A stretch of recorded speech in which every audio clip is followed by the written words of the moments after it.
दोस्तों नमस्कार। आज हम बहुत ही महत्वपूर्ण विषय पर चर्चा आपके सामने लेकर आए हैं। जैसे आप सभी जानते हैं, जिस तरह से आपराधिक घटनाएं लगातार बढ़ रही हैं और ख़ास तौर पे इसमें महिलाओं की जो भागीदारी सामने आ रही है निकल के, उसने वास्तव में सामाजिक ताने माने पर भी चिंता की लकीरें बढ़ा दी हैं कि आखिरकार ऐसा कौन से कारण है कि महिलाओं की भागीदारी, महिलाओं की संख्या लगातार अपराध के अंदर देखी जा रही है, बढ़ती जा रही है और ऐसे ऐसे अपराध के समाचार सामने आ रहे हैं जिसने सभी को कम से हिला के रख दिया अंदर से।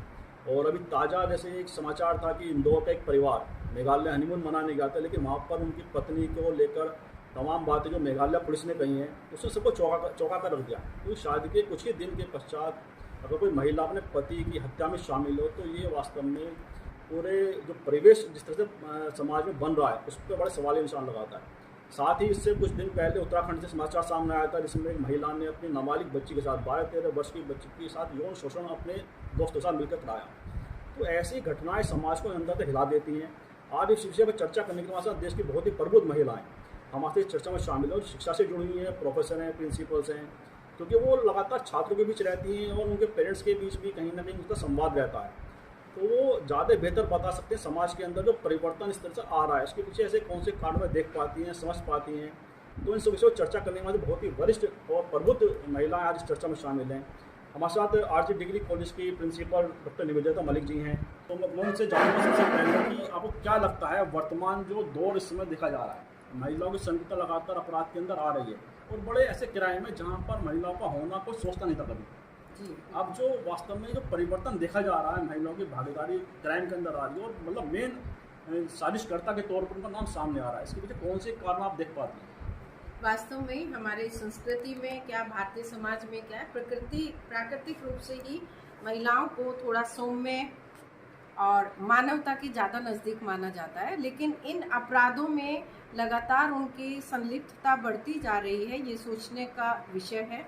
और जब हम अपने बच्चों में यहाँ रहते हैं, महिला कॉलेज है चूँकि हमारा, और उनमें हम इन चीज़ों को अगर महसूस करते हैं तो ये सामने थोड़ा सा तथ्य आता है कि पारिवारिक रूप से परिवार में जो ताने बाने एक होते थे कंबाइन फैमिली का, उन तानों बानों से जो एक अंकुश रहता था परिवार के बच्चों पर, वो एक ख़त्म हो रहा है, जिसकी वजह से उन बच्चों को ना तो अनुभव से सीख मिलती है और उनके पेरेंट्स चूँकि एकल परिवार में रह गए, अधिकतर काम करने वाले हैं, जॉब करने वाले हैं या अपने अपने कामों में व्यस्त रहने वाले हैं, तो वो उन बच्चों की गतिविधियों पर नज़र भी नहीं रख पाते। वैल्यू सिस्टम जो टूटा है, वैल्यू सिस्टम की वजह से आदमी हिचकता है हर चीज़ को करने से पहले कि इसका परिणाम मेरे परिवार के लिए क्या होगा, मेरे माता पिता के लिए क्या होगा, मेरे भाई बहन के लिए क्या होगा। अब परिवार में एक ही बच्चा है, उसे ये चिंता है ही नहीं कि मेरे किसी भी करने से मेरे परिवार के और मेरे दूसरे भाई पे बहन पे क्या असर पड़ेगा। तो इन सब चीज़ों ने मिलकर एक ऐसा वातावरण तैयार किया है जिसमें लड़कियां ये नहीं सोच पाती कि ये हमें नहीं करना चाहिए। बराबरी का चूँकि हक है तो वो बराबरी का हक उनको इस तरह से इस्तेमाल करने में उन्हें कोई हिचक नहीं होती, जबकि ये बराबरी तो लड़कों के पास भी नहीं है। हम कहाँ ये सोच रहे थे कि हमें अपने लड़कों को वैसी परवरिश देनी है, वो किसी महिला के प्रति सम्मान रखे, अपराध में इस्तेमाल ना हो, अपने आप को इन्वॉल्व ना करे। और ये चुनौती हमारे सामने आ गई कि लड़कों के साथ साथ अब लड़कियां भी इस रास्ते पर हैं। तो ये वास्तव में ही समाज के लिए, हम सब के लिए एज ए पेरेंट्स बहुत गंभीर मुद्दा है सोचने। बिल्कुल ठीक, आपने बड़ा गंभीर मुद्दा है एज ए पेरेंट्स भी और एज ए सामाजिक, अगर हम बातें जो चिंतनशील लोग हैं उनके लिए भी कि समाज की इस तरह घटनाएं जो बढ़ रही हैं सामाजिक ताने बाने को पूरा प्रभावित कर रही हैं। तो आपको क्या लगता है कि जो वर्तमान दौर है, ऐसे में जब पेरेंट्स के रोल की बात की और साथ ही जो सामाजिक जो एक दायरा होता था, सामाजिक परिवेश होता था, क्या उसमें बड़ी गिरावट आ गई है? इस तरह घटनाओं की जो लगातार बढ़ोतरी हम देख रहे हैं समाज के अंदर, तो उसमें कौन से मुख्य कारण आप समझ पाती हैं कि उन पर ध्यान अगर परिवार दे या समाज दे तो शायद इस तरह की घटनाओं की पुनरावृत्ति रोका जा सके? क्या लगता है आपको? जैसा कि मैं समझ पा रही हूँ, मुझे ऐसा लगता है कि पहले जब संयुक्त परिवार होते थे तो वहाँ पर जो बच्चा होता था वो अपने माता पिता के भी संपर्क में होता था, चाचा चाची के भी संपर्क में होता था, ताऊ ताई के संपर्क में, दादा दादी के संपर्क में होता था। अगर माता पिता को समय नहीं मिल पाता था तो संयुक्त परिवार में जो दूसरा व्यक्ति होता था वो उसका देख लेता था कहाँ जा रहा है, कहाँ आ रहा है। पहली बात तो ये है। दूसरी चीज़ क्या है, जैसे हम अपने बच्चों को भी बताते हैं कि आप आपने पूरा समय जहाँ भी बिताया, विद्यालय बिताया या मान लीजिए आप कहीं जा रहे थे, तो शाम के समय चाहे तो जिसके भी आप ज़्यादा नज़दीक हैं, पिता के नज़दीक हैं तो पिता से बात करिए, माता के संपर्क में ज़्यादा हैं तो माता से बात करिए, और आपको जो भी करना चाह रहे हैं वो आपके मन में जो आ रहा है कि ये अच्छा लग रहा है, वो हो सकता है गलत हो, और माता पिता फिर समझाए नहीं बेटा ये जो आप सोच रहे थे ये चीज़ गलत है। दूसरा क्या है कि आजकल सबकी आवश्यकता हो गई है कि मोबाइल, हम भी अगर शिक्षा दे रहे हैं तो बहुत सारी चीज़ें हैं जो हम ऑनलाइन उन्हें बताते हैं, और मोबाइल में जब वो देखते हैं, कई बार क्या है जैसे आजकल हो रहा है कि वो यूट्यूब पे कोई भी अपलोड कर रहे हैं और वहाँ वो देखते हैं ये तो इन्फ्लुएंसर बहुत ज़्यादा अमीर हो रहे हैं, तो उस चक्कर में भी क्या होता है कि ये ऑनलाइन बहुत सारी चीज़ देखते हैं और बच्चा इमैच्योर होता है उस वाली एज में, और वो ये नहीं समझ पाता कि ये चीज़ गलत है और ये चीज़ सही है। उसको सिर्फ क्या दिखाई देता है कि फेम कहाँ ज़्यादा मिल रहा है, पैसा कहाँ ज़्यादा मिल रहा है। तो इस चक्कर में भी क्या हो रहा है कि अपराध की तरफ जो लड़कियां हैं या महिलाएं हैं वो ज़्यादा बढ़ पा रही हैं। पहले वो क्या कर पाती थी, जब माता पिता बात करते थे तो बता पाते थे कि नहीं ये चीज़ गलत है, ये चीज़ सही है। आजकल क्या है, जो माता पिता हैं दोनों ही नौकरी में जा रहे हैं, और दोनों के नौकरी में जाने की वजह से बच्चों को वो समय नहीं दे पा रहे हैं, और बच्चा अपने आप ही डिसाइड कर रहा है ये गलत है और ये सही है, जबकि वो गलत को सही मानकर चल रहा है। और यही कारण जो मुझे लग पा रहा है, दोनों ही चीज़ उसमें संयुक्त परिवार ना होना भी, और आजकल ये जो मोबाइल का बहुत ज़्यादा उसी में बच्चे का लगा रहना है, तो वो गलत कार्य की तरफ ज़्यादा प्रेरित हो रहा है। बहुत महत्वपूर्ण बिंदु आपने उठाया कि खासतौर से टेक्नोलॉजी का उपयोग लगातार बढ़ रहा है समाज के अंदर, बच्चों के पास भी शिक्षा से जुड़ गया है कि शिक्षा के अंदर पूरी, क्योंकि ऑनलाइन शिक्षा हो गई है या तमाम तरह के प्रोजेक्ट ऐसे तो बच्चों को ऑनलाइन के माध्यम से भेजे जाते हैं, जैसे आपने बताया। तो वो भी कहीं ना कारण है कि मोबाइल के साथ में बहुत सारा समय बच्चे भी दे रहे हैं, लेकिन साथ ही बात और आती है कि शादीशुदा महिलाएं भी अपराध में इन्वॉल्व दिखाई देती हैं। जो उत्तराखंड में भी वाकया हुआ था, जैसे मैंने शुरू में बताया कि महिला ने अपनी 12 साल की बच्ची के साथ यौन शोषण खुद करवाया अपने कुछ दोस्तों के साथ मिलकर, और राजनीतिक पार्टी से जुड़ी है, कार्यकर्ता है वो राजनीतिक पार्टी की। तो इसमें केवल फेम के लिए राजनीतिक आगे बढ़ने की इच्छा की ऐसे जो लोग हैं, क्या उनके अंदर ऐसा कोई भावनाएं पैदा होती हैं कि हम अपने साथ में यौन शोषण करवाएं, अपने बच्चों के साथ करवाएं केवल फेम पाने के लिए, आगे बढ़ने के लिए? तो ये मानसिक विकार ये पैदा हो रहा है, इसके पीछे कौन से कैसे कारण, क्या लगता है आपको, क्या सोचते हैं इस बारे में? मुझे ऐसा लगता है इन सारी घटनाओं को देखकर कि एक पहला मुझे ऐसा लगता है कि बच्चे जो हैं वो अपने पेरेंट्स के साथ उतने ओपन अप नहीं हो पाते। बच्चा अपने मम्मी से, फादर से, बहन से, मतलब अगर अब बच्चा फैमिली में किसी एक से भी बच्चा अपने मन की बात लड़की कह सकती है तो वो आगे उसके लिए इस चीज़ बहुत ज़्यादा, ये चीज़ उसको बहुत हेल्पफुल होती है। जैसे आप जो अभी हम केस देख रहे हैं उसमें वो लड़की पहले से उस लड़के के साथ इन्वॉल्व थी, ऐसा न्यूज़ में देख रहे हैं। तो अगर वो इतनी अपने पेरेंट्स के साथ, उसको पेरेंट इतने लिबरल होते तो वो उसको ये लिबर्टी होती कि मैं ये कर, मतलब ऐसा मैं उसको वो कह सकती कि मैं इसी रिलेशनशिप में हूँ। वो गलत था तो उसके पेरेंट्स उसको सही मोल्ड पे ले आते कि नहीं बेटा आप अपना स्टैंडर्ड देखो, कुछ भी देखो, मतलब इस तरीके की चीज़ हो सकती थी।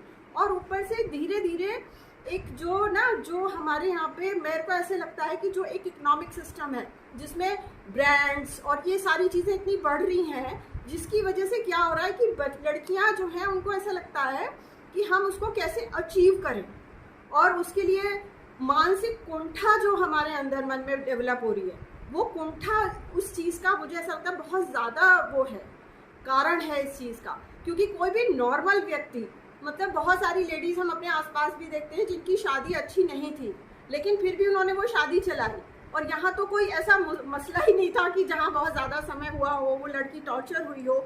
मुझे तो सब ऐसा फील आता है कि ये सब जो हमारे अंदर मानसिक कुंठाएं हैं बच्चों के अंदर जो डेवलप होती जा रही हैं धीरे धीरे किसी न किसी कारण से, ये उसकी वजह से ये सब घटनाएं जो है समाज में अंजाम पा रही हैं। जैसा आपने बताया कि कहीं ना कहीं जो मानसिक विकार है, मानसिक कुंठा बच्चों में पैदा हो रही है, वह भी बहुत बड़ा कारण है। लेकिन साथ ही एक चीज़ और निकल के आती है, एक तो माना जाता है कि चलो बहुत ऐशो आराम की ज़िंदगी की चाह होती है लोगों के अंदर, उसके लिए बहुत सारे वे ऐसे गलत स्टेप उठा लेते हैं जो कि उन्हें बड़े पूरे परिवार को शर्मिंदगी का एहसास होता है, या कुछ जैसे लग्जरी लाइफ, ऐशो आराम की ज़िंदगी है, या बहुत स्मार्ट कोई ऐसा व्यक्ति है जिसके प्रति आकर्षण हो जाता है। लेकिन इन सब जो केस सामने आ रहे हैं निकल के, महिलाओं के साथ जो उनके प्रेमी कह लीजिए, जो उनके पुरुष दोस्त थे, वो कोई ना पर्सनैलिटी में ऐसे कि बहुत स्मार्ट उन्हें कहा जाए या कोई ऐशो आराम की ज़िंदगी दे सकते हैं, वो बहुत ही सामान्य और बहुत ही ऐसे कमज़ोर आर्थिक स्थिति में वो लोग हैं जिनके साथ रहकर या उनके साथ उनकी जो समय बिताया उस वजह से उन्होंने लाइफ पार्टनर को मार दिया। ऐसी मेरठ में किस्सा हुआ था कुछ समय पहले, बहुत चर्चित हुआ पूरे देश के अंदर, नीले ड्रम के नाम से आप सब परिचित हैं। तो अगर पूरा सबको देखें, सब घटनाओं को देखें, उसमें यह निकल के आ रहा है कि कोई भी ऐसा ऐशोआराम की ज़िंदगी वाला कोई ऐसा विषय नहीं था, लेकिन उसके बाद भी उन्होंने आपराधिक घटनाएं करी। तो क्या लगता है आपको कि आप पूरी जेल विजिटर भी हैं और पूरा बाल कल्याण उससे विभाग से जुड़े हुए हैं, सदस्य हैं, लगातार ऐसे क्राइम करने वाले लोगों से आप काउंसलिंग भी करती हैं उनकी, तो क्या लगता है आपको कि जब काउंसलिंग करती हैं क्या निकल के ऐसा आता है जो आपको पता चले कि समाज में जो विकार पैदा हो रहा है, महिलाएं अपराध से जुड़ रही हैं लगातार, उसके पीछे कौन से कारण आप समझ पाएंगे उसकी काउंसलिंग करने के पश्चात, उनसे बात करने के पश्चात क्या लगता है? देखिए, बहुत सारे कारण हैं, आर्थिक कारण भी हैं, युवा पीढ़ी जो नशे की तरफ बढ़ रही है। पहले सिर्फ पुरुष नशा करते थे, आज की तारीख में लड़कियों के लिए भी उतना ही कॉमन है, और सोशली जो है ये बुराई भी नहीं मानी जा रही है। अब जैसे पहले तो पुरुषों के लिए भी, पुरुष भी अगर करते थे तो ये सब छिप के करते थे, लेकिन आजकल सिगरेट पीना, शराब पीना, नशा करना, ड्रग्स लेना, ये फैशन में आ गई हैं चीज़ें, तो स्टेटस सिंबल बनता जा रहा है। माँ बाप इन चीज़ों को बुरा नहीं मान रहे हैं। मैं बहुत सारे लोगों से ऐसों से मिली हूँ, बच्चे रोज आते हैं तो बच्चों के पिता माता से जब बात करते हैं कि भाई आपको पता ही नहीं था कि आपका बच्चा इस तरह की गतिविधियों में था, तो वो कहते हैं हाँ हमें मालूम था। तो जब माता पिता की कंसेंट है, it is called so called modernisation. इसका आधुनिकता से कोई लेना देना नहीं है, और बहुत सारे माता पिता को तो इस चीज़ का अफसोस भी नहीं है कि उनका बच्चा जो है वो गलत जो है गतिविधियों में लिप्त है। तो फिर ऐसे समाज की तो डेफिनेटली एक आने वाला टाइम ऐसा होगा कि हम इस मामले में कुछ कर ही नहीं पाएंगे। लेकिन बीइंग साइकोलॉजिस्ट, बीइंग एजुकेशनिस्ट और बीइंग अ सोशल वर्कर, मुझे ऐसा लगता है कि हम सब लोगों को इस मामले में सामूहिक रूप से कार्य करना चाहिए। और ये बहुत अच्छा है कि आपने आज इस गोष्ठी का आयोजन किया। आई होप कि जो लोग सुनेंगे वो इस बात को समझेंगे कि अगर हम अपने बच्चों को एक अच्छा सामाजिक प्राणी नहीं बना सकते हैं, समाज को उपयोगी बच्चे नहीं दे सकते हैं, तो फिर इससे तो बेहतर है कि हम, हालांकि आज की जनरेशन शादी कर लेने के बाद बच्चे पैदा नहीं कर रही है। क्यों नहीं कर रही है? क्योंकि वो जिम्मेवारी नहीं उठा सकते हैं, उठाना नहीं चाहते हैं। तो है क्या कि हमें इन सब बातों पे सोचना पड़ेगा। हमारे जो पुराने कल्चर में संयुक्त परिवार का सिस्टम था, उसमें बच्चे को सब कुछ मिलता था। कभी कोई चाची उसकी दोस्त की तरह बिहेव करती थी, कोई नाना उसके काउंसलर होते थे, कोई दादी उसकी जो है वो एक बेस्ट गाइड हुआ करती थी। अब बच्चे को कुछ नहीं मिल रहा है, सिर्फ क्या मिल रहा है? पैसा मिल रहा है और मोबाइल मिल रहा है। दो चीज़ मिल रही है। माँ बाप के पास पैसे की कमी नहीं है और मोबाइल उसकी रही सही कमियाँ पूरी कर रहा है। देखिए, जब मैं पढ़ाती थी बच्चों को तो मैं हमेशा देखती थी कि बच्चों को एक काउंसलर की ज़रूरत होती थी, और बच्चों को ये बताया जाता था जो कि आपके सेम एज ग्रुप के बच्चे हैं, उनका मेंटल लेवल भी सेम है, तो वो आपको क्या गाइड करेंगे? गाइड तो आपको चाहिए। उस गाइड की आज बहुत बड़ी कमी है। लोग सोचते हैं कि गूगल पे सब कुछ मिल जाएगा। गूगल पे सारा ज्ञान नहीं है। ये ज्ञान तो हमें परिवार में अपने गुरु से, अपने माता पिता से ही मिल सकता है, जिसकी हमें कोशिश करनी चाहिए। बिल्कुल ठीक कहा आपने कि गूगल से, टेक्नोलॉजी के माध्यम से आप कुछ अपने चीज़ बढ़ाने के लिए चीज़ पा सकते हो, लेकिन बात ये आती है उपयोग आप कैसा कर रहे हैं। किसी टेक्नोलॉजी का आप नकारात्मक उपयोग कर रहे हैं या पॉजिटिव उपयोग कर रहे हैं, ये बड़ा एक फ़र्क है। और पेरेंट्स को भी इस पर अपने पास ध्यान देना चाहिए कि बच्चा मेरा क्या पढ़ रहा है, क्या देख रहा है, किस तरह की संगति उसकी है। जैसे हमारे पूर्वज कहते थे कि संगत का बड़ा असर होता है व्यक्तित्व को आगे बढ़ाने में, उसको मतलब उसमें पॉजिटिविटी लाने के लिए। लेकिन आज हम देखते हैं संगत जिस तरह की बच्चों की हो गई है, उसने ही उन्हें कहीं ना कहीं नेगेटिविटी की तरफ बढ़ा दिया, अपराध की तरफ बढ़ा दिया है।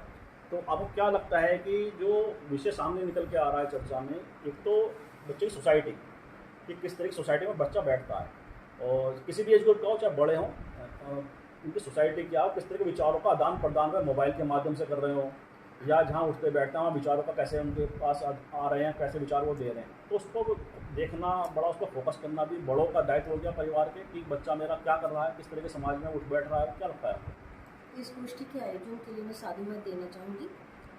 अभी मेरे मानने में मनोविज्ञान विषय से संबंधित होने के कारण मेरा ये मानना है कि एक डिसऑर्डर है, एक मानसिक विकार है, और इस मानसिक विकार के कई कारण, मुख्यतः मैं 3 कारणों के बारे में बात करना चाहूँगी।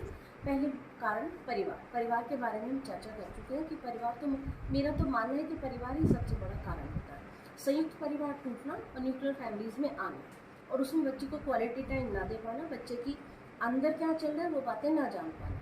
दूसरी कारण मोबाइल, उस पर भी हम लोग चर्चा कर चुके कि मोबाइल के कारण बच्चा वो चीज़ें देख रहा है जिनको कि हम पहले दूर रखा करते थे।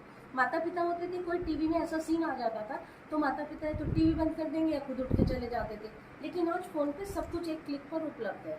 तीसरी बात के बारे में मैं थोड़ी सी ज़्यादा चर्चा करना चाहूँगी, वो है खाना पीना। कहते हैं ना कि जैसा खाना वैसी सोच, ये प्राचीन पुराने ज़माने में कहावत थी, लेकिन ऐसा ही है। आजकल खाने पीने के सिस्टम्स बदल गए, जंक फूड आ गया है, खाना पीना भी बच्चे कुछ भी बना के खा रहे हैं, माता पिता जॉब में होने के कारण ध्यान नहीं दे पा रहे हैं। इसका मैं टेक्निकल आपको बताती हूँ कि इसके लिए होता क्या है कि हमारे ब्रेन में न्यूरोट्रांसमीटर्स एक सेंसर का काम करते हैं। वो न्यूरोट्रांसमीटर जो है, बच्चा सही कर रहा है गलत करता है, वो नैतिकता कहाँ से आती है? वो हमारे मस्तिष्क से, हमारे ब्रेन से ही आती है। तो कई बार बच्चे आपने देखे होंगे कि वो लोग, उनको गाइड करने वाले कोई नहीं है, लेकिन फिर भी वो गलत काम नहीं करते। तो इसीलिए मैं कहती हूँ कि वो हमारे अच्छे खाने पीने से हमारे जो न्यूरोट्रांसमीटर्स होते हैं वो बिल्कुल बैलेंस्ड अवस्था में आते हैं। तो इसीलिए इन तीनों कारणों को हमें बहुत ज़्यादा ध्यान देना होगा। माता पिता को ये भी ध्यान देना होगा कि बच्चा क्या कर रहा है और क्या खा रहा है। खुद बिल्कुल जंक फूड को हटा के दही खाना है, हेल्दी फूड, जो भी हेल्दी फूड के नाम से ट्रेंड तो बढ़ रहा है, लेकिन हेल्दी फूड खा रहे हैं साथ में वो जंक फूड खा रहे हैं, तो बात तो वही की वही आ जाती है। तो इसलिए एक मनोविज्ञान विषय से संबंधित होने के कारण मेरी सभी से यही उम्मीद है, सभी से यही अपील है कि परिवार, मोबाइल और खाना पीना, इनके बारे में बिल्कुल ध्यान रखें। ये बहुत मुख्य विषय आपने उठाया कि जो दिनचर्या है, जो व्यक्ति की जो किस तरह खाना पीना हो रहा है, उसका क्या व्यवहार क्या है, उसको बड़ा नोटिस करने की आवश्यकता है, क्योंकि खाने पीने का निश्चित रूप से बड़ा असर उसके व्यक्तित्व पर पड़ता है, उसकी पर्सनैलिटी पर पड़ता है। हमारे साथ जगमोहन सकाल जी ने वॉइस पत्रकार भी है। क्या लगता है आपको कि समाज में आप भी लगातार सक्रिय रहते हैं, सामाजिक चीज़ों से जुड़े हुए हैं आप, तो वर्तमान में जो समाज बदल रहा है, जिस तरह की घटनाएं सामने आ रही हैं, चाहे अपराधी से संबंधित हों या दूसरी तरह से सामाजिक ताना बाना जो टूट रहा है, खंडित हो रहा है, क्या लगता है आपको समाज की ऐसी कौन सी आवश्यकताएं हैं कि जो महिलाओं की भागीदारी, अपराध डर होता है कि हम अपराध करने जा रहे हैं, उसके बाद क्या परिणाम सामने आएंगे, तो क्या लगता है आपको? वास्तविकता क्या है, कोविड से पहले अगर देखें तो बच्चे के पास मोबाइल नहीं हुआ करता था अधिकांश। जैसे हम भी अपने बच्चों को ही मोबाइल कभी नहीं दिया, मजबूरी हो गई पेरेंट्स की कि उनको मोबाइल देना, कोविड के बाद देना शुरू हो गया। उसके बाद उसको हर वो चीज़ प्राप्त होने लग गई जो कभी कल्पना भी नहीं कर सकते थे कि वो चीज़ें हो रही हैं समाज के अंदर। उससे पहले टीवी सीरियल में जैसे कि बॉलीवुड स्टार एकता कपूर ने इतनी गंदगी इस देश के अंदर, सोशल मीडिया से ज़्यादा अगर गंदगी किसी ने परोसी है तो सोशल मीडिया के अलावा नाटकों में, जिस प्रकार से एकता कपूर के सास बहू के नाटक और ये एक परिवार के अंदर वो भारतीय संस्कृति को इतनी धज्जियां उड़ाने वाले सीरियल इस देश में परोसे जग गए हैं और परोसे जा रहे हैं। कारण क्या, एक पत्नी, एक बेटी, वो उससे भी लगी हुई है, उसके परिवार से भी लगी हुई है, उससे भी लगी हुई है, जो वास्तव में वास्तविकता कभी हो नहीं सकती। लेकिन क्या उसको हम परोसते जा रहे हैं और उसे हम सहमति देते जा रहे हैं। ना सरकार ने कभी उस पर प्रतिबंध लगाया, ना समाज ने कभी उसको विरोध किया। आज उसका कारण है कि OTT पर इतनी गंदी गंदी चीजें हमें परोसी जा रही हैं, उसको बच्चा भी अडॉप्ट कर रहा है और हम भी अडॉप्ट कर रहे हैं, और कहीं ना कहीं हम गलत रास्ते पर जा रहे हैं। वही हमारा एक मार्गदर्शन हो गया है कि OTT पे जो चीज भाषाएं, आज देखिए अगर सोशल मीडिया पर मैंने कभी जीवन में, हम कम से कम 30-35 वर्ष हो गया हमें मीडिया में, कभी 30-35 वर्ष पहले कभी हम दिल्ली स्टूडियो में करते थे, स्मोकिंग कभी लड़कियों करते हुए, लेकिन बड़ा अजीब सा लगता था। आज जिस प्रकार से सोशल मीडिया पर रील में भद्दी इन्फ्लुएंसर जो गालियां देती हैं, आप देखें, वो रील की बात करो, देखो तो गांव में या देहात में अनपढ़ लोग हैं, वो इतनी नंगता परोस रहे हैं, अलग विषय है। लेकिन सभ्य परिवार की वो इन्फ्लुएंसर, जो सामाजिक जो लड़कियां हैं, जो गर्ल्स हैं, जो महिलाएं, ऐसे ऐसे शब्दों का चयन करती हैं, कभी जीवन में हमने वो शब्द कम से कम फिल्मों में भी कभी नहीं देखा। हम मीडिया से रहे हैं, हमने ये समझ लीजिए सोना काची हो, GP रोड हो या मेरठ का कवाली बाजार हो, हम सब जगह स्टोरी करने के गए हैं।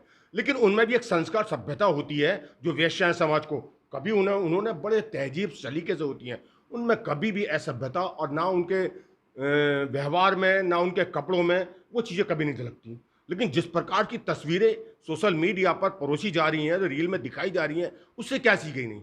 बच्चे उससे सीख ले रहे हैं और उससे ज़्यादा पैसे कमाने की होड़ में वो सबसे ज़्यादा उसका इस्तेमाल कर रहे हैं। ये सबसे बड़ा कारण है।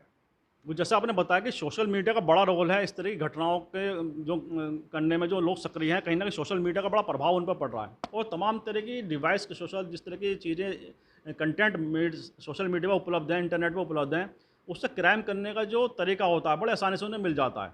और हमेशा ये सोच भी होती है क्राइम करने वालों की, मैं पकड़ा नहीं जाऊँगा, मैं ऐसा क्राइम कर दूँगा, ऐसे इस तरह से कम कर देंगे। लेकिन उसके बावजूद क्रिमिनल पकड़ा जाता है, देर सवेर होता ही है ज़रूर।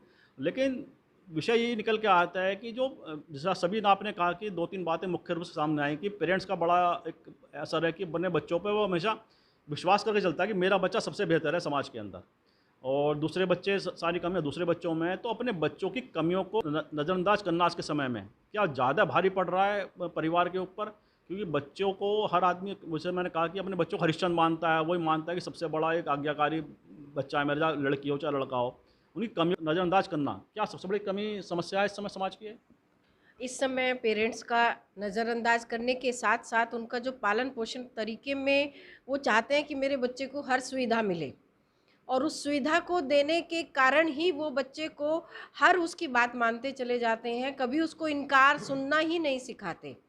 तो इसलिए जब उनको इनकार सुनना नहीं आएगा और उसके साथ एडजस्ट करना नहीं आएगा, तो वो सही गलत की पहचान भी नहीं कर सकते, और उस इनकार करने की वजह अपने माता पिता क्यों उसको कर रहे हैं ऐसा भी नहीं सीख पाते। तो वो जब बाहर की परिस्थितियों से डील करते हैं तो उन परिस्थितियों में फिर वो अपने आप को एडजस्ट नहीं कर पाते और समझ भी नहीं पाते। तो ऐसी स्थिति में अगर हम इन चीज़ों पर काबू पाना चाहते हैं तो हमें 2 लेवल पर सोचना होगा, काम करना होगा। एक तो वैल्यू सिस्टम को रिस्टोर किया जाए, वैल्यू सिस्टम स्कूलों में नैतिक शिक्षा के माध्यम से प्रॉपर लागू हो। दूसरा वैल्यू सिस्टम फैमिली से आएगा, जिसमें आज की पीढ़ी जो पेरेंट्स बन रही है, जो है जिनके बच्चे इस तरह बढ़ रहे हैं क्राइम में, उनको वास्तव में सोचने की ज़रूरत है कि वो अपने बच्चों के साथ समय बिताएं और उनको वास्तविक परिस्थितियों में रहना सिखाएं। आरामदायक देने से वो हर चीज़ को आरामदायक तरीके से पाने के फिर रास्ते ढूंढने लगते हैं, और उन रास्तों में अक्सर बच्चे भटक जाते हैं कि उनके पास ना अनुभव होता, ना मैच्योरिटी होती, ना सही गलत पहचान होता।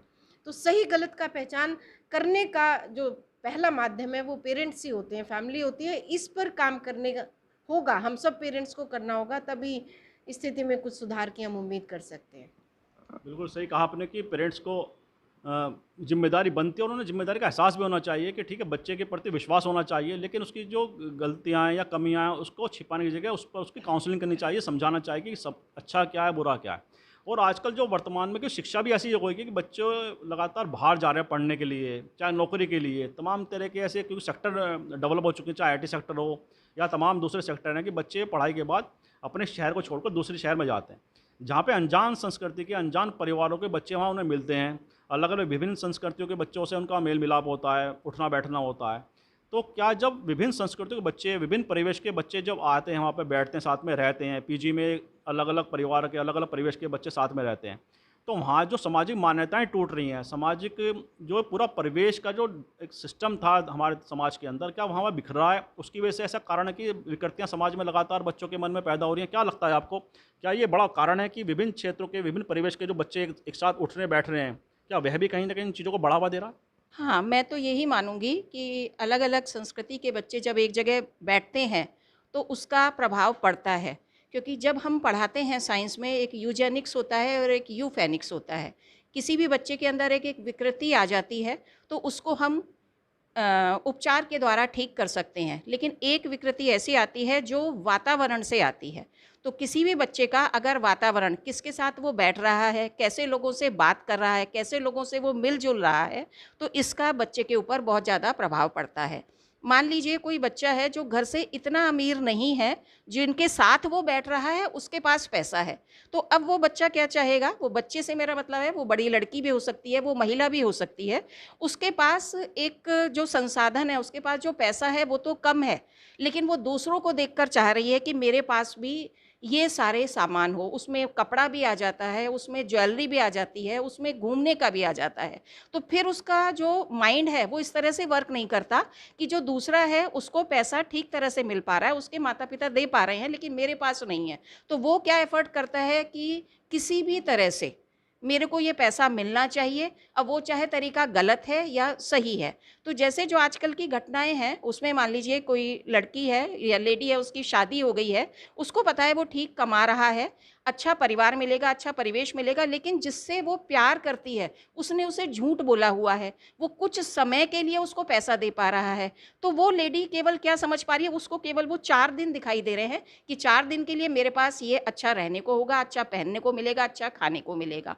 तो इसलिए जो परिवेश है उसका बहुत ज़्यादा प्रभाव पड़ रहा है और गलत परिवेश में पड़कर फिर जो महिलाएं हैं या लड़कियां हैं वो गलत कार्य कर रही हैं। जैसे कहें 2-4 दिन की चांदनी, उसके बाद मतलब उसका बाद का जो भविष्य है उसकी तरफ ध्यान नहीं है किसी का भी। अच्छा, कि लिव इन का भी बड़ा इस समय प्रचलन हो गया है कि जो युवा बच्चे हैं वह लिव इन को ज़्यादा प्राथमिकता देते हैं, ट्रेडिशनल जो विवाह के संबंध होते हैं उसको निभाने की जगह। जैसे लिव इन की जो परिभाषा लगातार समाज में जड़ें जमा रही हैं अपनी, और लगातार हमने देखा कि वो भी क्राइम का बड़ा एक विषय बन जाता है। दिल्ली में कुछ समय पहले आपने सबने सुना होगा कि एक लड़की को कई टुकड़ों में उसको शरीर को काट दिया था एक लड़के ने, और बड़ा चर्चित हुआ था वह किस्सा। तो जो लिव इन में जिस तरह से बच्चों की भागीदारी लगातार बढ़ रही है, तो ऐसे में वो बात वही आती है कि सामाजिक मान्यताएं या पेरेंट्स का रोल, उन सब चीज़ को दरकिनार करना या अनजान बन जाना, इन सब चीज़ को बढ़ावा दे रहा है। तो लिव इन की जो परिभाषा समाज के अंदर गहरे जड़ें जमा रही है, उसको लेकर क्या सोचते हैं आप कि क्या वह भी एक बड़ा कारण है कि इस तरह की घटनाओं की जो लगातार घटनाएं घट रही हैं, क्या लिव इन की जो परिभाषा उस पर कहीं ना कहीं कंट्रोल करना चाहिए, पेरेंट्स को, समाज को, बच्चों को समझाना चाहिए कि ट्रेडिशनल जो एक विवाह के जो जीवन है वो ज़्यादा बेहतर है लिव इन की जगह? क्या लगता है आपको? सर, लिव इन रिलेशन हमारे यहाँ का तो कल्चर ही नहीं था, ये तो वेस्टर्न कल्चर है, क्योंकि हमारे यहाँ पे हर वेस्टर्नाइजेशन को इतना ज़्यादा प्राथमिकता दी गई और लोगों ने उसको बहुत ऐसे सोचा कि ये बहुत अच्छी चीज़ है, तो उसमें अडेप्टेशन जो था वो अच्छी चीज़ों का तो हुआ नहीं, ख़राब चीज़ों का अडेप्टेशन हुआ है, जिसकी वजह से आजकल लड़के लड़कियां जो हैं वो कंफर्टेबल हैं, क्योंकि शादी जो है वो रिस्पॉन्सिबिलिटी है। शादी केवल एक लड़के और लड़की की नहीं होती, वो परिवार की हुआ है, जिसकी वजह से आजकल लड़के लड़कियां जो हैं वो कंफर्टेबल हैं, क्योंकि शादी जो है वो रिस्पॉन्सिबिलिटी है। शादी केवल एक लड़के और लड़की की नहीं होती, वो परिवार की होती है, उसमें आपको अपने इन लॉज भी लुक आफ्टर करने हैं, अपनी फैमिली भी देखनी है। तो उस सब से छुटकारा पाने का सबसे आसान तरीका क्या समझ में बूझा कि लिव इन में रह लेते हैं। और उसके अलावा सर मुझे एक बहुत जो चीज़ फील होती है वो ये है कि बच्चों को हम अपने बच्चों को स्पिरिचुअलिटी बिल्कुल नहीं सिखाते। हमारे यहाँ ये है कि जो अपने धर्म से जुड़ा है वो बैकवर्ड है, जो अपने धर्म को छोड़ गया वो बहुत मॉडर्न है। तो स्पिरिचुअलिटी की तरफ बच्चों का लेश मात्र भी रुझान है ही नहीं, जिसकी वजह से क्या हो रहा है कि सही गलत की वैल्यूज़ जो हैं वो बिल्कुल ख़त्म ही होती जा रही हैं। और उसमें चाहे फिर वो लिव इन रिलेशन में रह रहे हैं या वो कुछ और भी कर रहे हैं, जो गलत मतलब ख़त्म हो गई वो चीज़।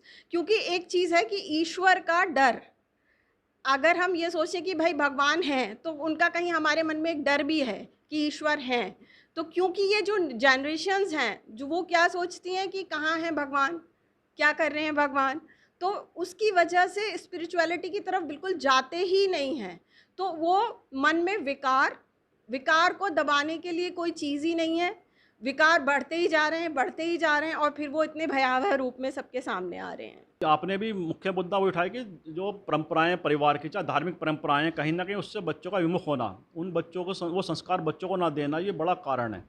क्या लगता है आपको, क्योंकि आप भी लगातार क्योंकि काउंसलिंग करती रहती हैं बच्चों की और इस तरह के जो सामने केस आते हैं आपके, ये ड्रग्स का भी बड़ा, शराब का, नशे का बड़ा प्रचलन बढ़ गया है युवा पीढ़ी के अंदर। और अभी नए साल की पार्टी के अंदर बंगलों से एक पब की ऐसी स्टोरी सामने आई थी जहाँ पे नई उम्र के बच्चे जो वहाँ पे नौकरी करते हैं, सर्विस करते हैं जाके, वो शराब के नशे की हालत में इतने मतलब मदोश थे कि उन पर खड़ा भी नहीं हो जाता। तो लड़कियाँ भी लड़के भी, उनके सबके ऐसे वीडियो वायरल हुए थे। तो जो नशे का जो प्रचलन बढ़ा है समाज के अंदर, वो विभिन्न तरह के हुक्का बार, आप पढ़ते होंगे समाचार में, हुक्का बार पकड़े जाते हैं, तमाम तरह के नशे की जो चीज़ें सामने आती हैं।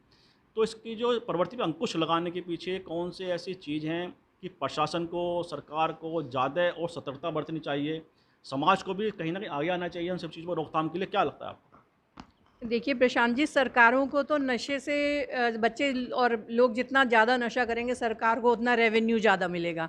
तो अगर हम सरकारों से ये उम्मीद करें कि वो इस पे रोक टोक लगाएंगी तो बिल्कुल नहीं होगा। ये तो हम ही लोगों को आगे आना पड़ेगा, अपने बच्चों को ये समझाना पड़ेगा कि जैसे एक पौधे के नीचे अगर आग लगाई जाए तो पौधा तुरंत झुलस जाता है, लेकिन अगर एक पेड़ के नीचे आग लगाई जाए तो पेड़ को बहुत कम नुकसान होता है। तो बच्चों का जो जीवन है वो ऐसा ही है जैसे एक पौधा और एक पेड़। तो बच्चों को ही माता पिता ये गाइड करेंगे कि नशा जो है वो आपकी उम्र में अच्छा नहीं है, क्योंकि ज़्यादातर नशा जो बच्चे अपराध करते हैं वो नशा ही किए हुए होते हैं, और वो बच्चे जो हैं वो किसी न किसी से टारगेटेड होते हैं, कोई उनके पीछे होता है तभी वो बच्चे इतने बड़े बड़े कदम उठा लेते हैं। ऐसा हम आए दिन देखते हैं। और जहाँ तक इस बात की बात है कि भाई क्या, तो वो एक हिंदी पिक्चर थी आप लौट चलें, तो हम लोग बहुत आगे निकल गए हैं और इस सीमा तक निकल गए हैं कि अगर अब हम नहीं लौटे तो बहुत देर हो जाएगी।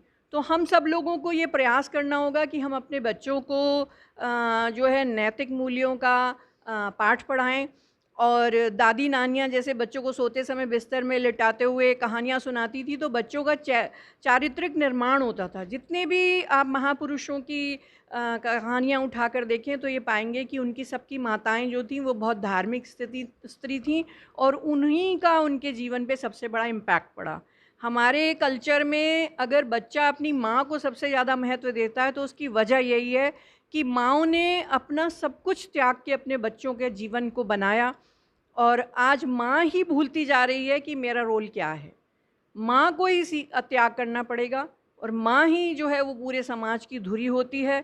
तो जो स्त्रियाँ चाहे माँ बनी हैं चाहे नहीं बनी हैं चाहे बनेंगी, लेकिन स्त्रियों के ऊपर सबसे बड़ा दायित्व है कि वो समाज को सुधारें, तभी हमारा समाज फिर से सोने की चिड़िया बनेगा और बड़े बड़े महापुरुषों को फिर से जन्म देगा। तो आपको लग सकता है कि मेरी सोच पुरानी है, लेकिन यही हिंदुस्तान की कहानी है। बड़ी आपने जो समाज की जो हमारी जो नींव की जो जड़ें हैं कितनी मजबूत हैं वो उसकी तरफ आपने बताया है, लेकिन उन जड़ों को खोखला किया जा रहा है, सामाजिक संरचनाएं पूरी टूट रही है, विकार पैदा हो रहे हैं। तो जो आधुनिक जीवन शैली जीने का जो चाहत है, जो सब कुछ पा लेने की चाहत है, क्या वह भी उन चीज़ों की तरफ बढ़ा रही है बच्चों को कि अपराध करने से वे संकोच नहीं करते हैं? तो सामाजिक जीवन शैली जो परिवर्तन हो रहा है, चाहे न्यूक्लियर फैमिली का आहार हो, एकल परिवारों का चलन बढ़ गया हो, उसमें बच्चों की तरफ ना ध्यान देना, और आधुनिकता की जो दौड़ है, आधुनिकता जीवन शैली को पाने की चाहत है सबके अंदर, और जैसे मैम ने कहा था कि परिवार की जिम्मेदारी उठाने से बचना, तो ये सब जो कारण निकल के सामने आ रहे हैं उसको लेकर के आप मनोविज्ञान को जानती हैं, आप उससे बच्चों के मनोविज्ञान को समझती हैं। तो जो युवा पीढ़ी है, जो बड़े हो रहे हैं बच्चे, उनका जो मनोविज्ञान है उसको किस तरह से आप समझ पाई हैं उनसे बातचीत करके, क्योंकि लगातार आप उन बच्चों के बीच में रहती हैं। तो आधुनिक जीवन शैली कितना बड़ा असर इस सब चीज़ों पर डाल रही है, क्या लगता है आपको? आधुनिक जीवन शैली का असर तो है ही। ये हमारे बहुत सोचने समझने की बात है कि हम कैसे इस चीज़ को ठीक करें, कैसे हम इस चीज़ को संतुलित करें। मैं फिर दोबारा से रिपीट कर रही हूँ कि ये विकार है। मान ली अगर विकार नहीं होता तो वो क्या, ये इतने अच्छे परिवारों में महिलाओं की शादियाँ हुई हैं और देखिए उनके प्रेमी जिनके चक्कर में वो ये काम कर रही हैं, उनका क्या स्तर है और उनका क्या स्तर है। तो क्या एक सामान्य मस्तिष्क वाला, एक बैलेंस संतुलित मस्तिष्क वाला व्यक्ति ऐसा कर सकता है? बिल्कुल भी नहीं कर सकता। तो ये विकार है। जैसे कि अभी थोड़ी देर पहले हमारी प्राचार्य जी ने कहा कि ना, मेरा वही मतलब है सेंसर। सेंसर बहुत ज़रूरी है। सेंसर कहाँ कहाँ से आएगा? सेंसर आएगा ना फैमिली से, सेंसर आएगा कहाँ से? समाज से। समाज हमें बताएगा, फैमिली हमें कहेगी नहीं भाई नहीं, ये नहीं करना है, तो ना सुनने की आदत डालनी है। समाज हमें कहेगा नहीं, ये बिल्कुल भी नहीं होने चाहिए। फिर हमारे पास में लॉ का सेंसर आना चाहिए, यानी कि ऐसी चीज़ों की सजाएं, हमारे जो नियम कायदे कानून है, जो हमारे लॉज हैं, उनको भी इतना अच्छा होना चाहिए कि वो फटाफट फास्ट ट्रैक कोर्ट चलें कि उनको हमें सजाएं और बहुत अच्छी सजाएं मिल जाएं। आप देखिए बाहर के देशों में, दुबई वगैरह जो इस तरह के कंट्रीज़ हैं, वहाँ पे सजाएं जो हैं, चोरी की सज़ा हाथ काट देना, तो वहाँ पे जो सज़ाएं हैं, वो पनिशमेंट्स जो हैं वो इतने तगड़े हैं कि वहाँ पे वो कल्पना भी नहीं कर पाते किसी अपराध की करने की। तो हमारे यहाँ जो ये आपने सही कहा कि जो आधुनिक जीवन जीने की इच्छा है, सेंसर लगाना पड़ेगा, और ये सेंसर हम सबकी एक सम्मिलित जिम्मेदारी है। परिवार की, समाज की और नियम कायदे कानून की। बहुत सही बात आपने कही, सेंसर तो लगाना पड़ेगा, कहीं ना कहीं ऐसी चीज़ें लगानी पड़ेंगी कि बच्चे गलत रास्ते पर ना जाएं। और लगातार, जैसे कि पहले जो समाज होता था, जब हम बच्चे थे, छोटे थे, हमें भी कोई हम शैतानी अगर कर देते थे तो माता पिता से पहले आस पड़ोस के जो होते थे बड़े, वही डांटते थे, भाई क्या कर रहे हो तुम। तो ये डर होता था, समाज का, आस पड़ोस का डर होता था। लेकिन वर्तमान में तो ऐसा लगता है कि परिवार को तो छोड़ो, आस पड़ोस का कोई शर्म लिहाज तो रही नहीं है, जिससे कि बच्चों की हरकतें हो रही हैं, सामने खड़े होकर नशा करते हैं वो सामने खड़े होकर।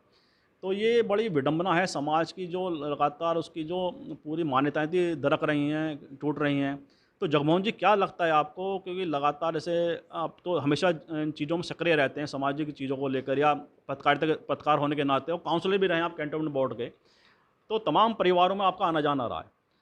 मतलब जो बदलाव समाज के अंदर हुआ है, किस तरह का आप रीड कर पाए हैं, सामाजिक जो मान्यताएं बदली हैं, और सामाजिक जितना गिरावट समाज के अंदर हुआ है, जैसे आपने OTT प्लेटफॉर्म की बात की थी पहले, लेकिन इसके साथ दूसरे कौन से ऐसे पहलू हैं जो लगता है आपको कि ये बड़े कारण हैं सामाजिक पूरे ढांचे को ध्वस्त करने में, और सामाजिक बच्चों का जो अंदर परिवर्तन आ रहा है उनके व्यवहार के अंदर।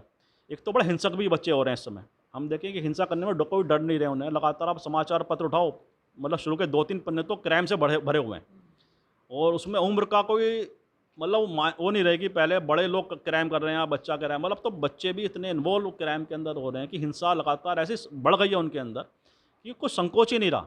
कल भी एक घटना का वीडियो फुटेज वायरल हुआ है कि सड़क पे लड़का जा रहा है, 3-4 लड़के आते हैं, बैट से चाकू से मार के उसे सड़क पे सरेआम, मतलब पहले होता था क्राइम करने वाले रात का इंतजार करते थे, पहले ऐसी चीज़ों, रात को भाई चोर आएंगे, डकैत आएंगे, क्राइम करने, तो दिन दहाड़े क्राइम करते हैं, ऐसा लगता है रात को सोते हैं आराम से वो लोग।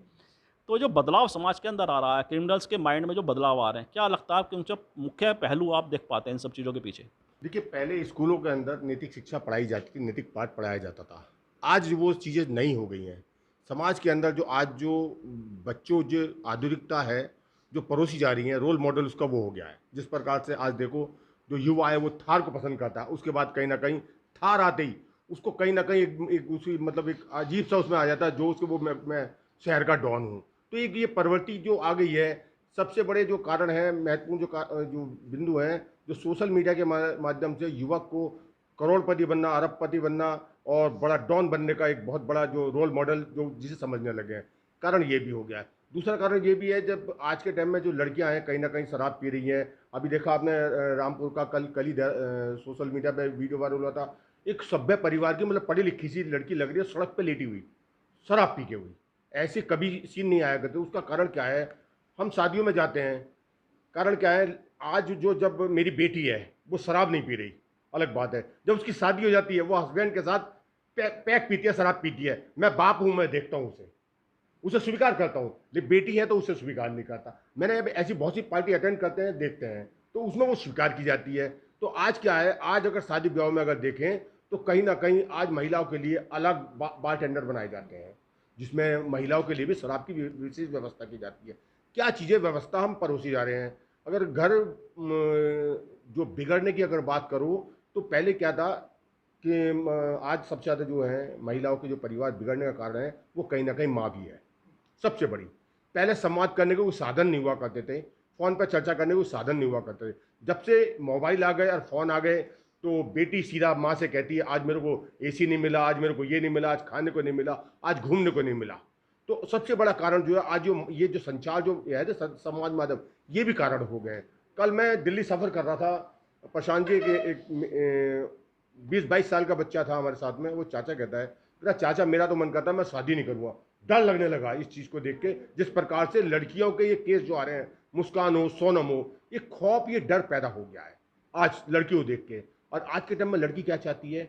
आज मेरे मित्र हैं, उसका 30 साल की वो हो गया, करोड़पति, अरबपति है, लेकिन लड़की नहीं मिल रही उसको।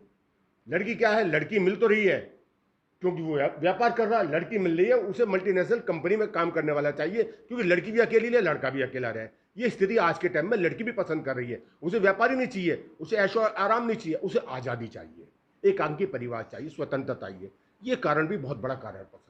नहीं, बिल्कुल सही कहा आपने। एकांकी परिवार जो फ्रीडम है लाइफ जीने की, वो सबकी चाहत बन चुकी है। और लगातार ये इस तरह की घटनाएं भी सामने इसी वजह से आ रही हैं कि फ्रीडम की जो एक कॉन्सेप्ट बच्चों के अंदर भर गया है कि हम फ्रीडम हमें चाहिए लाइफ जीने के लिए, लेकिन उसके पीछे जो चीज़ दूसरी जो नेगेटिविटी उसके अंदर बढ़ रही है, उसके अंदर समावेश हो रही है, उसने पूरा क्राइम करने का जो रेशो है लगातार बढ़ा रहा है समाज के अंदर। और महिलाओं की भागीदारी, युवा बच्चों की भागीदारी, लगातार क्राइम में आना, ये वास्तव में बड़ा चिंताजनक है समाज के लिए दृष्टिकोण से भी और देश के लिए भी।